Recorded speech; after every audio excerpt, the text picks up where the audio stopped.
systems in a way that oppress people of color, that don't give access to children and to parents, and then they're looking at these poor outcomes and wondering, well, and blaming the victim.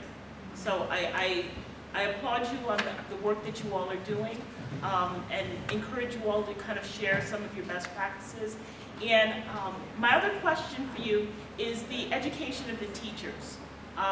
As a mother of 2 African-American sons, I've got a plethora of horror stories of terrible teachers who meant well and said offensive things, did offensive things, were insensitive on so many levels that unless you're a proactive parent in the classroom, questioning authority, going to the principal, going to sit in on committees on special ed, your kid gets chucked to the wayside so easily and so often. And so I guess I'd like to hear both of your philosophies, you and Andy as well, on the education of the direct service provider. One of the things that we're doing in Rochester, the CEO of Pass Home bought everybody the book on post-traumatic slave syndrome. And it just is very telling to just really educate people on the perspective, and people think slavery is over, get over it. But you can't get over something that impacts how you see the world and how you interact with people who are not African American. You can share the remaining 3 minutes, Nancy. So Joy's book is on my own show. And I would love to say that we found that answer, that the teachers never have those issues and parents never have those issues with our staff.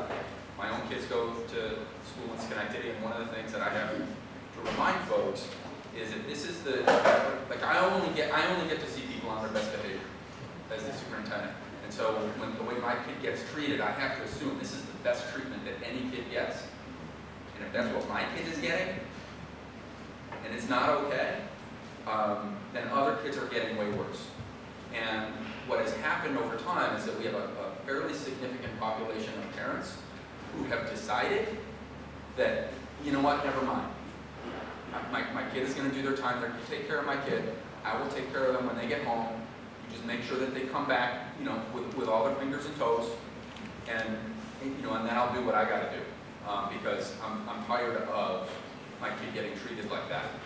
And so, convincing our staff that regardless of what any one of them did or did not do, we have an awful lot of trust to build back with our parents because of how it is that we as an institution, whether it's an individual person or not, how it is that we have treated thousands and thousands of kids, and our outcomes say that very clearly.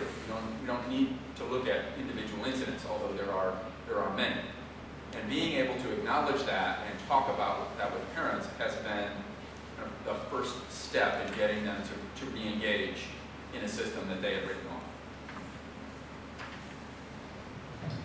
And I'm not sure I can add too much to that. I think other than just what he's mentioning about trust, I think our work as extension educators in the community, like anyone else working in the community, starts with trust and working with the community. And in this project, that's what we are trying hard to engage low-income individuals and people of color in the conversations. And the only way you do that is by being consistent and being there and having that conversation over time. There's a woman who started a group in Elmira called Mothers Helping Mothers.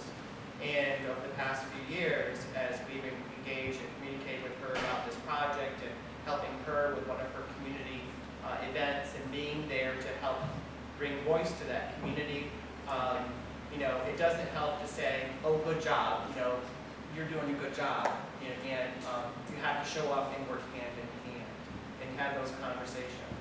And that came true when over December when I met with her, talked to her about this, and I said, where we are with this project, what we're trying to do. And she said to me, and she goes, I like what you're doing, and I trust you. I know you're trying to do the right thing.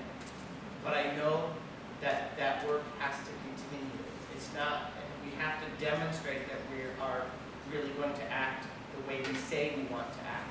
And that goes for all of extension, and you know that that is a real issue for our entire system, not being diverse enough. And it's one thing I want to follow up and meet at our next meeting, our meeting in October. We're going to talk about, and that's part of our work, our program work team that came up in talking about, we can't talk about poverty without talking about how do we work with and engage diverse populations and low-income families that we don't do a good enough job, and we have to do a better job of training ourselves and being more sensitive to that. And I'm fortunate, we're fortunate in our office that we've had people of color that we work with who check me on a regular basis, and that is important, because if you don't engage and work with people of color, you have this, you think, oh, I know what I'm doing and I'm fine, and I'm not going to say the wrong thing or do the wrong thing.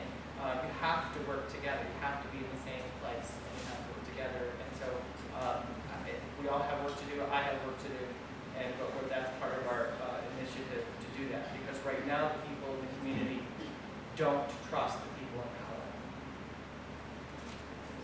Can I take one more question?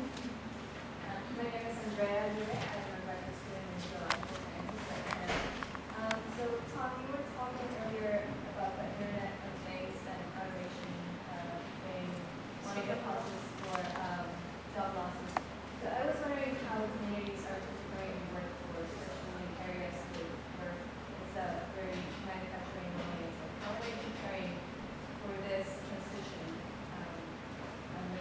Okay, so the question is, how are they preparing for a transition? And the answer is that they get hit and then they deal with it afterwards. They don't prepare. I mean, I disagree with Mildred's point about care being the savior of the economy. My opinion, the study I was showing was just a little tidbit of a much broader process. You know, something like artificial intelligence, which is going to eliminate 3 million trucking jobs over the next period of time. The White House has a paper on this. They're very worried about it. It's the #1 best paid employment for a high school graduate to drive a truck.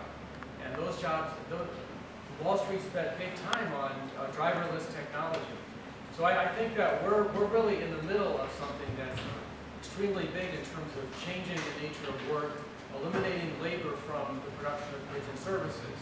And that's something that we are unprepared to deal with. I think we can deal with it. It's a good problem. I think it's a good problem to have, because we just have to distribute things more equitably. That's what it comes down to. A very simple solution. But we're not really prepared to do that, given our framework of the American dream. We have a very, all I have to do is work hard and I would be taken care of. That's what people believe. And there's book after book that is showing that this is not the case. People work hard and they don't get the benefits from that work. So that's did I answer your question? Maybe not. Yes, I'm just wondering how we help those people that are losing their jobs as a result. I think that the thing that Andy is talking about is Andy and Carol, this is a very important, we need to be engaging creatively with people. We cannot solve the problem we have today with the means that we have. The things that the principal from, the superintendent from Schenectady is engaging the community. These are human beings. We have to engage them as human beings in the fullest sense. Otherwise, we are lost. So I think the kind of programs on this panel, to me, are absolutely exemplary. But we cannot solve the problem in the short term. That's my opinion. Well, I'm going to have a lot of friends at lunchtime. Thank you so much for sharing.